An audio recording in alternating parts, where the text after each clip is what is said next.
በአሜሪካና በኢራን መካከል ያለውን ጦርነት መቋጫ የቨርሳዩ ታሪካዊ ስምምነት። አሜሪካና ኢራን በመካከለኛው ምስራቅ ተባብሶ የከረመውን ጦርነት ለማስቆም ያስችላል ከተባለው ስምምነት ላይ መድረሳቸውን ፕሬዚዳንት ዶናልድ ትራምፕ ይፋ አድርገዋል። አደራዳሪዋ ሀገር ፓኪስታንም ይህንኑ አረጋግጣለች። የአውሮፓ ሀገራትም ከስምምነት መደረሱን በማወደስ እንደ ጀርመን፣ ፈረንሳይና እንግሊዝ ያሉት መንግስታት በኢራን ላይ የጣሉትን ማዕቀብ ለማንሳት መዘጋጀታቸውን እየገለጹ ነው። ይህ የአሜሪካና የኢራን ጦርነት ማብቃቱን ተከትሎ የመጣው ታሪካዊው የኢስላማባድ የመግባቢያ ስምምነት በይፋ ተፈርሟል። ይህ ስምምነት በፈረንሳይ ፓሪስ በሚገኘው የቨርሳይ ቤተመንግስት በአሜሪካው ፕሬዝዳንት ዶናልድ ትራምፕ እና በኢራኑ ፕሬዝዳንት መሱድ ፔዜሽኪያን መካከል በዲጂታል መንገድ የተፈረመ ሲሆን በፓኪስታን ጠቅላይ ሚኒስትር ሸህባዝ ሸሪፍ አደራዳሪነትና በኳታር መንግስት አጋዥነት የተደረሰ ነው። በጠቅላላው 14 ነጥቦችን የያዘው ይህ ስምምነት ይፋ እንደተደረገም በዓለም አቀፍ የነዳጅ ገበያ ላይ የብሬንት ድፍድፍ ነዳጅ ዋጋ በ1.12 በመቶ ቅናሽ አሳይቶ ወደ $78.66 ዝቅ ብሏል። የስምምነቱ አንኳር ድንጋጌዎችም በአሜሪካና በኢራን መካከል በሁሉም ግንባሮች በተለይም በሊባኖስ በይፋ እየተካሄደ ያለው ወታደራዊ ግጭት በአስቸኳይና በቋሚነት እንዲቆም የሚደነግግ ሲሆን ሁለቱ ሀገራት እርስ በእርስ ወታደራዊ ጥቃት ላለመሰንዘር ቃል ገብተዋል። ከዚህም በተጨማሪ ለዓለም የነዳጅ ንግድ ወሳኝ መተላለፊያ የሆነው የሆርሙዝ ሰርጥ ለ60 ቀናት ያህል ያለምንም ቀረጥ ለንግድ መርከቦች ክፍት እንዲሆን ተስማምተዋል። በዚህም መሰረት በሚቀጥሉት 30 ቀናት ውስጥ ኢራን በሰርጡ ላይ የተተከሉ ፈንጂዎችን በሙሉ የምታጸዳ ሲሆን አሜሪካ በበኩሏ የጣለችውን የባህር ላይ እገዳ ሙሉ በሙሉ ታነሳለች።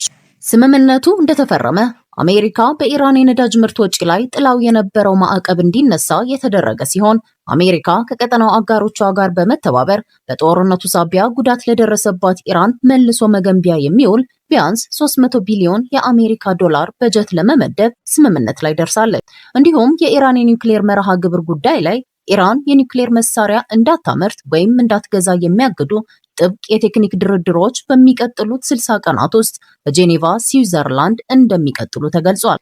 ፕሬዝዳንት ዶናልድ ትራምፕ በፊርማ ስነ ስርዓቱ ወቅት የቀረበውን የሰላም እቅድ በመደገፍ ስምምነቱ ሊከሰት የነበረውን የኢኮኖሚ ጥፋት የሚያስቀር መሆኑን ገልጸዋል። 300 ቢሊዮን ዶላር ፈንዱን በተመለከተ ደግሞ በአሜሪካ የሚከፈል ሳይሆን የኢራን የራሷ የታገደ ሀብት መሆኑን ትራምፕ አስገንዝበዋል። በአንጻሩ የመጨረሻ ስምምነት ላይ መድረስ ካልተቻለ ግን አሜሪካ ኢራንን በቦምብ እንደምትደበድብ ነው ያስጠነቀቁት። በሌላ በኩል የኢራኑ ፕሬዝዳንት መሱድ ፔዜሽኪያን ረቡዕ ዕለት ሰነዱን መፈረማቸውን አረጋግጠዋል። የኢራን ፓርላማ አፈጉባኤና ዋናው ተደራዳሪ መሐመድ ባገር ጋሊባፍ ለሀገሪቱ መገናኛ ብዙሃን በሰጡት መግለጫ ደግሞ በተፈረመው ስምምነት ላይ የሆርሙዝ ወሽመጥ ለ60 ቀናት ክፍት እንደሚሆንና ሊባኖስን ጨምሮ በሁሉም ግንባሮች ላይ የሚደረጉ ወታደራዊ ዘመቻዎች እንደሚቆሙ ማብራራታቸውን ቢቢሲ ዘግቧል።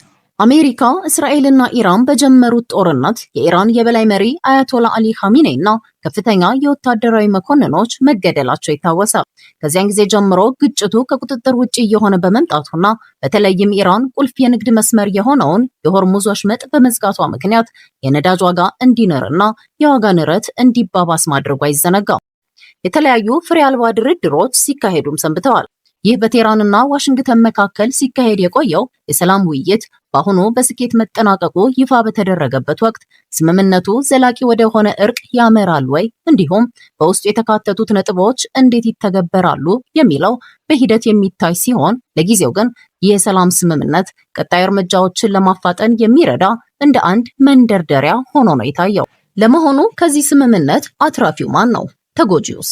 ከ106 ቀናት ጦርነት በኋላ የተደረሰው ይህ የሰላም ስምምነት ትልቅ ድል ነው ይላሉ የኢራን ጉዳዮችን በቅርበት የሚከታተሉ ባለሙያዎች። የሰላምም ሆነ የወዳጅነት ጉዳይ አይደለም።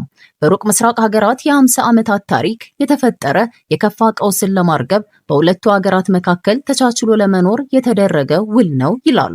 ኢራን የተቀበለችውን የጋራ ስምምነት የሀገሪቱ ባለስልጣናት በከፍተኛው የብሔራዊ ደህንነት ምክር ቤት እንዲጸድቅ አድርገው ነበር።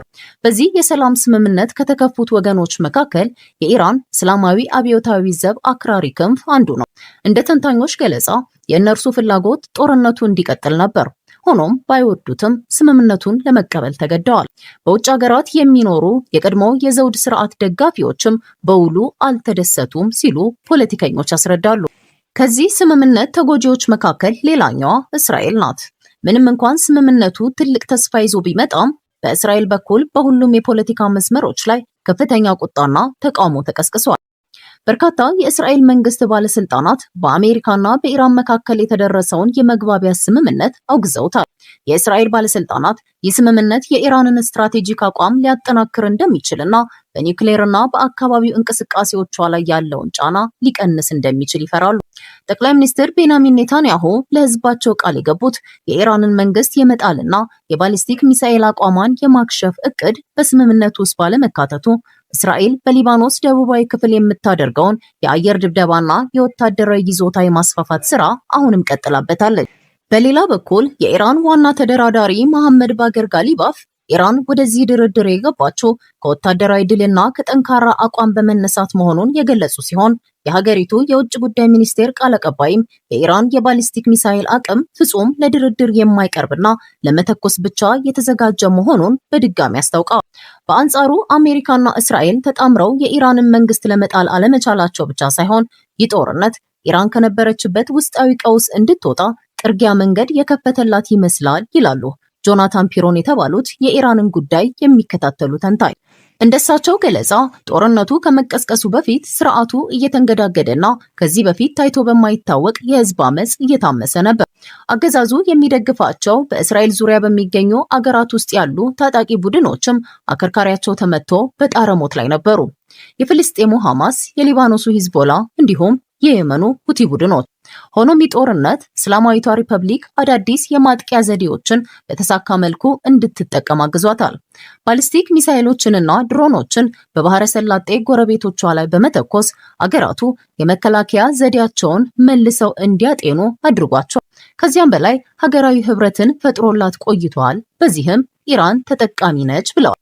ከዚያም አልፎ የተደረሰው ስምምነት ከኢራን ላይ ማዕቀቦችን ማንሳትን ማካተቱ ኢራን ተይዞባት የነበረ ገንዘቧን ለመመለስ ማቀዱና የነዳጅና የተፈጥሮ ጋዝ መተላለፊያ የሆርሙዝ ወሽመጥ መከፈቱ ለኢራን ጉልህ ኢኮኖሚያዊ ጥቅሞችን እንደሚያስገኝ ይጠበቃል።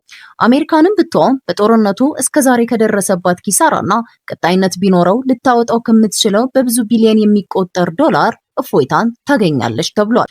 ሆኖም ይህ አሁን የተደረሰው ስምምነት ሰላምን ለማረጋገጥ ያስችላል ወይ የሚል ጥያቄ ኢራናውያን አንስተዋል። በጦርነቱ ትልቅ ሚና ያላት እስራኤል በሌለችበት የተደረሰው ስምምነትስ ዘላቂነቱ እስከምን ድረስ ነው የሚሉም ወገኖች ጥርጣሬያቸውን እያሰሙ ነው። ለጥያቄው ጊዜ መልስ ይኖረዋል። ሰላም።